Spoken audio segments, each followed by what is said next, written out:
Gracias por continuar con nosotros. Junto a Carmina Valdizán estamos conduciendo las entrevistas de hoy lunes por la noche. En este segundo tema vamos a enlazarnos con la doctora Zulma Calderón, defensora de la salud de la Procuraduría de los Derechos Humanos de Guatemala, quien ha estado comunicando, ha hecho recorridos por distintos centros hospitalarios, varios centros de atención, para establecer las condiciones con las que se está atendiendo a los pacientes, a los ciudadanos, pero también las condiciones con las que trabajan el personal médico, paramédico, enfermeros, gente de apoyo en los centros hospitalarios. Así que nos enteraremos de las últimas investigaciones y presencias que ha hecho la doctora Calderón y la institución de la Procuraduría de los Derechos Humanos. Doctora Calderón, buenas noches, bienvenida. Buenas noches, muchas gracias por la invitación. Aprovecho la oportunidad para enviar un saludo muy cordial a toda la audiencia de Canal Antigua y a ustedes un fuerte abrazo a la distancia. Gracias, doctora. Muchas gracias, doctora. Cuéntenos sus últimas presencias, sus últimos hallazgos en relación a las condiciones con que la red hospitalaria en sus diferentes niveles está atendiendo a la ciudadanía guatemalteca. Sí, en estas últimas semanas hemos estado realizando una ronda de supervisiones y monitoreos, esta vez dirigidos a los hospitales del interior del país, toda vez que es otra realidad la que se enfrenta en estos hospitales y es importante dejar evidenciado y sobre todo documentar en este momento excepcional que vive el país, la situación y el Estado justamente en que los hospitales regionales y los nacionales están dando respuesta a la situación de la pandemia en Guatemala.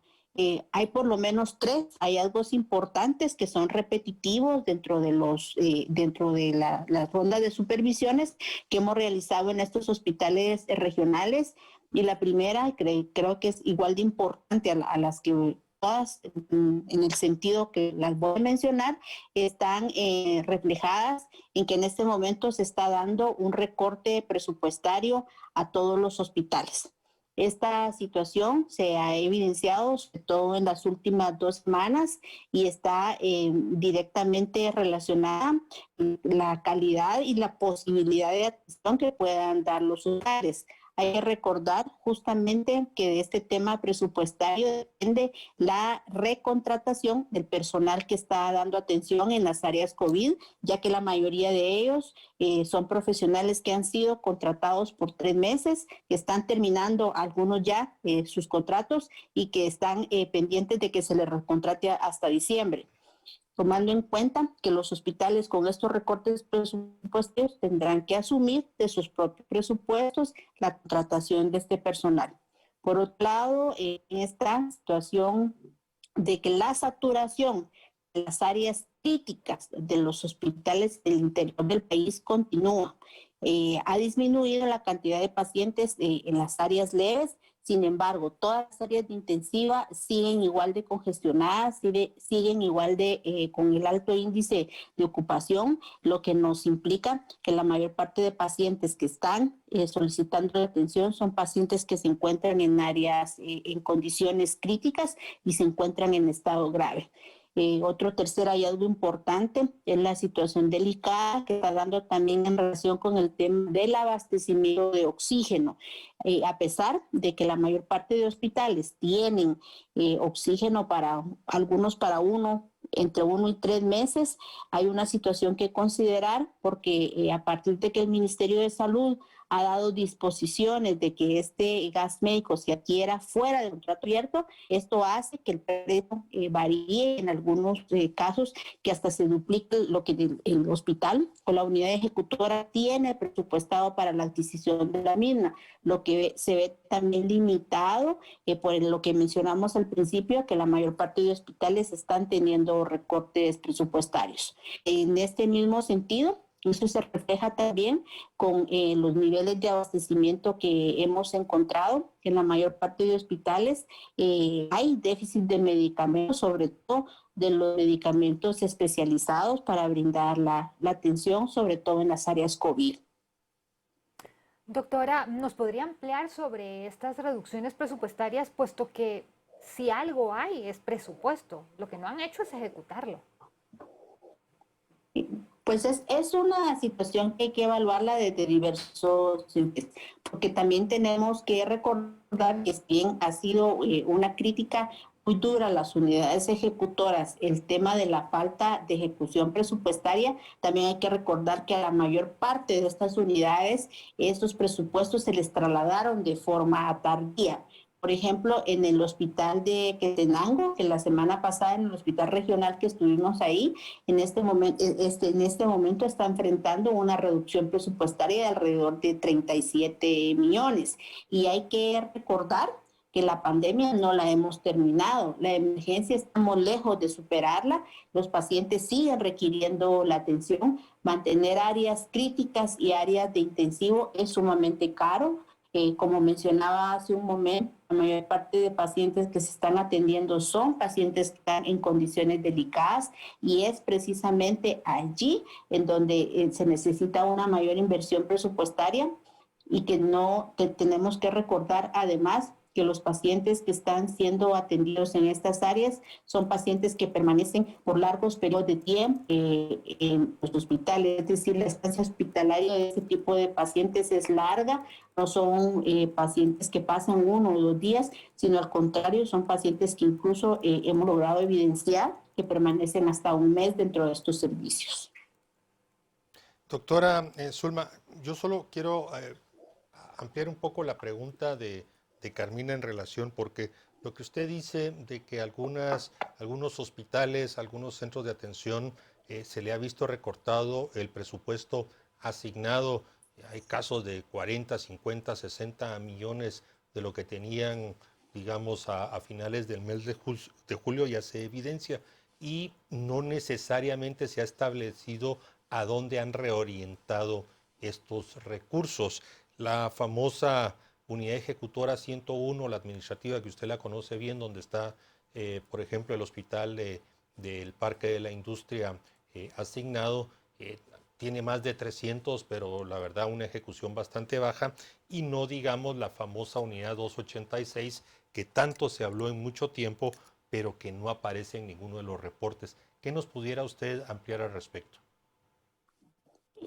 Lo que lamentablemente hemos visto, no solo en este momento, sino en el transcurso de estos 5 meses, casi 6 que llevamos enfrentando esta emergencia por la pandemia por coronavirus, precisamente ha sido una respuesta tardía en todos los aspectos, incluyendo, por supuesto, todo el aspecto administrativo. Hay varias situaciones importantes que considerar y no dejar fuera de esta discusión, sobre todo porque una de las barreras más importantes que hemos tenido como país para fortalecer no solo el sistema hospitalario, sino en general el sistema de salud, ha sido precisamente el tema presupuestario. Hoy esa barrera está superada porque se tiene cualquier cantidad de millones disponibles, supuestamente para dar la atención necesaria a la emergencia que enfrenta el país. Sin embargo, la forma y los canales como se ha hecho llegar todo este presupuesto a las unidades han sido totalmente equivocados. Tenemos que tener presente que ese presupuesto millonario debe de estar justamente en las unidades ejecutoras, porque es ahí donde se presta la atención, es ahí donde están los pacientes, es ahí donde deben de comprarse los medicamentos y es ahí donde se necesita requerir el equipo.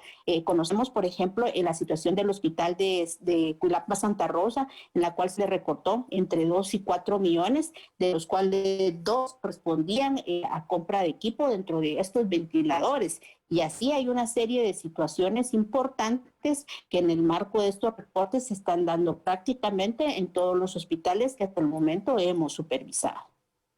Doctora, ¿habían problemas con el tema de las contrataciones a estos médicos que llegaron temporalmente por el tema de la COVID?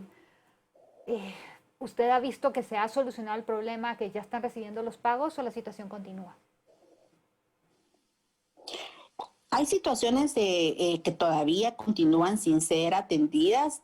No entendemos por qué. Una de estas es la situación del hospital temporal de Zacapa, en donde todavía se da la situación que no ha terminado el personal de recibir sus honorarios y sin olvidar que existen algunos de ellos que están contratados desde marzo y desde esta fecha está precisamente sin que se les cancelen los honorarios.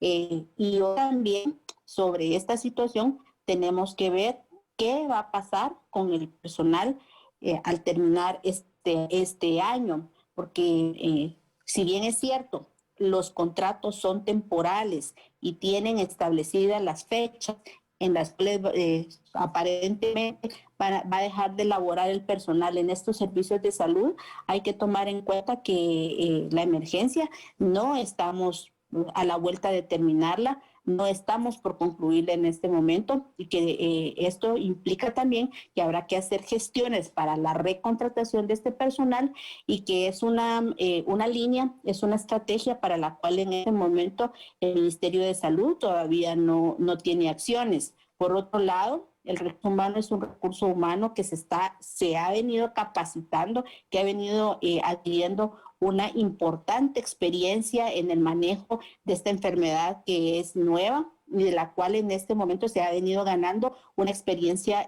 sumamente valiosa para el manejo de la misma. Es decir, el mismo Ministerio de Salud a través de sus servicios ha venido haciendo una inversión capacitando a este personal. Sin embargo, hasta el momento no existe una línea definida de qué va a pasar con este personal al concluir por lo menos este año 2020. Doctora Zulma Calderón, hemos escuchado de que ha mejorado en alguna o bastante el caso del Hospital Roosevelt, o sea, los hospitales de referencia nacional en cuanto a a la infraestructura que han puesto a disposición, el aprovisionamiento, en fin, para poder atender no solo a los enfermos por la COVID, sino también en alguna medida continuar atendiendo las otras situaciones sanitarias que se le presentan. ¿Es esa apreciación y ese comentario correcto? Lo hemos escuchado mucho del doctor Francisco Coma, viceministro de Hospitales, pero por el otro lado, hospitales especializados como el de infectología o el de ortopedia realmente la están pasando muy mal. ¿Es eso lo que usted ha identificado? Sí, con todo respeto, desconozco cuál será la realidad que conoce el señor viceministro en el tema hospitalario, porque la realidad que nosotros conocemos a través de nuestras supervisiones, pero sobre todo a través de las denuncias que atendemos todos los días en la Procuraduría de Derechos Humanos, es otra. El hecho de que estemos en este momento en el área de salud pública enfrentando uno de los mayores retos que ha enfrentado el sistema de salud en el país, es un hecho, es una realidad. Estos hospitales grandes, como bien lo mencionó usted, el Hospital General San Juan de Dios y el Hospital Roosevelt han debido responder con su infraestructura, con su recurso humano, con su presupuesto, ante la emergencia que enfrenta el país, debido a que esos hospitales temporales, como el del Parque de la Industria y el resto de estos hospitales que esperábamos que fueran fundamento para la respuesta de la pandemia, no lograron cumplir esas funciones. Ante esto, también se ha debido dejar en suspenso muchas de la atención, sobre todo a las enfermedades crónicas que se prestan en estos hospitales. Hoy por hoy, aunque parezca totalmente incongruente, se han abierto los zoológicos, están abiertos los centros comerciales, se ha dado prácticamente luz verde para las reuniones religiosas, pero nadie ha mencionado cuándo se van a reabrir las consultas externas. Entonces, decir que se ha ampliado la atención dentro de estos hospitales, cuando tenemos más de 6 meses prácticamente de tener cerradas las consultas externas, que tenemos un índice ocupacional en las áreas críticas de más allá del 100%, me parece que es una incongruencia, es una realidad que no corresponde al escenario que Guatemala está enfrentando en este momento. Doctora, precisamente con el tema de las consultas externas, también han habido pues, ciertas denuncias de personas que dicen que le han quitado camas a pacientes, a bebés, a incubadoras y demás, porque están ocupando estas áreas con COVID. ¿Usted tiene algún conocimiento al respecto? Es una realidad eso que está pasando. Los hospitales y en general todos los servicios de salud, los centros de salud, pero sobre todo el área hospitalaria, ha debido convertirse, se han reconvertido, han tenido que reestructurar sus espacios. No es que se han construido nuevas salas para la atención del COVID, tampoco es que los hospitales no estén saturados en este momento. Lo que se ha dado, sobre todo en estas últimas 2 o 3 semanas, es que han debido de ampliar sus camas, sus espacios hospitalarios.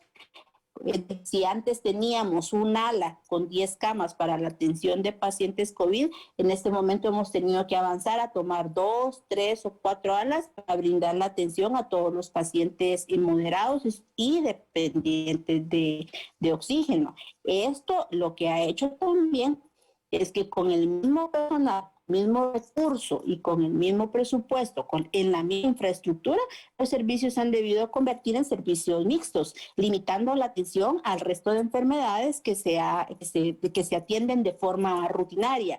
Dentro de estos, los accidentes, los pacientes que son víctimas de violencia, sobre todo los pacientes renales, pacientes VIH, pacientes con enfermedades crónicas, porque tenemos que recordar que la atención especializada que se da a los pacientes en las áreas COVID prácticamente corresponde a áreas de aislamiento y que deben de haber barreras para que no se mezclen de alguna forma estos pacientes si existe riesgo de contaminación dentro de los hospitales.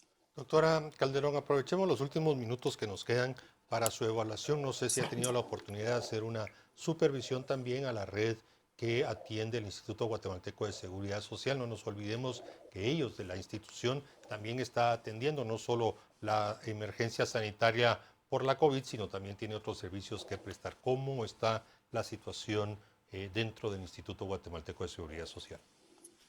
La semana pasada justamente estuvimos en el hospital de Quetzaltenango, del IX, y en general creo que es muy válido hacer mención en que a pesar de todas las debilidades y de la serie de denuncias públicas que también a través de la Procuraduría de Derechos Humanos hemos realizado en contra del IX, hoy por hoy la respuesta que tiene el IX ha sido una respuesta mucho más orientada, ha sido una respuesta mucho más aterrizada, con una orientación mucho más técnica que la que hemos visto en el Ministerio de Salud.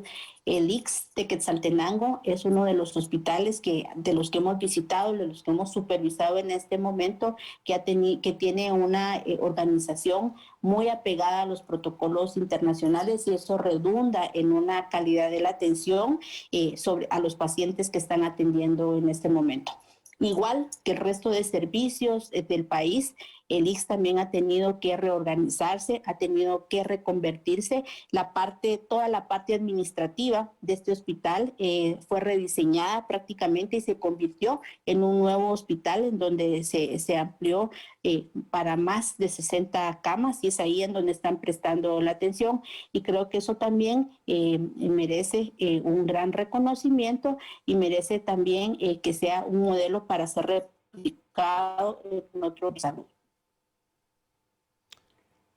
Llegamos, doctora, estamos llegando ya prácticamente al final. ¿Quisiera enviar algún mensaje? ¿Quisiera decirnos algo más? Y quisiera recordarle a la población que estamos lejos de terminar esta emergencia, que a pesar de que a través de las máximas autoridades del Ministerio de Salud y del gobierno de este país está transmitiendo un mensaje de tranquilidad, la realidad es otra. La transmisión comunitaria del virus permanece, las áreas críticas de los hospitales siguen estando saturadas en este momento, por lo que es necesario. Guatemala ha evadido prácticamente la responsabilidad que le corresponde de establecer esas líneas de cuidado que deben de ser responsabilidad del Estado como tal. Es necesario que nosotros como ciudadanos redoblemos todas esas medidas de prevención, no descuidarnos, tratar en la manera de lo posible de quedarnos en casa, lavarnos las manos, tener ese distanciamiento físico y ese distanciamiento social. Hoy más que nunca tenemos que ser responsables, pero también ser conscientes de que estamos aún lejos de terminar la emergencia sanitaria por coronavirus en Guatemala. Bien, doctora Zulma Calderón, agradecemos que nos haya acompañado esta noche para actualizarnos sobre la situación de la red hospitalaria, tanto del Ministerio de Salud Pública y Asistencia Social como el que corresponde al Instituto Guatemalteco de Seguridad Social. Buenas noches, tengan una buena noche usted también. Gracias, buenas noches. A ustedes, audiencia de Canal Antigua, le agradecemos que aquí con Carmina nos hayan acompañado en estas entrevistas. Los invitamos para que continúen con el canal, la programación y el resto de la semana con más entrevistas en vivo.